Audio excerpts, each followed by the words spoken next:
So po sa inyo guys, ang sama ng panahon ngayon. Feel ko may paparating na malakas na ulan.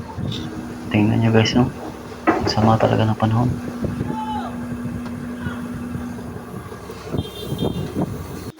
So ayan na guys, at napakalakas talaga ng ulan.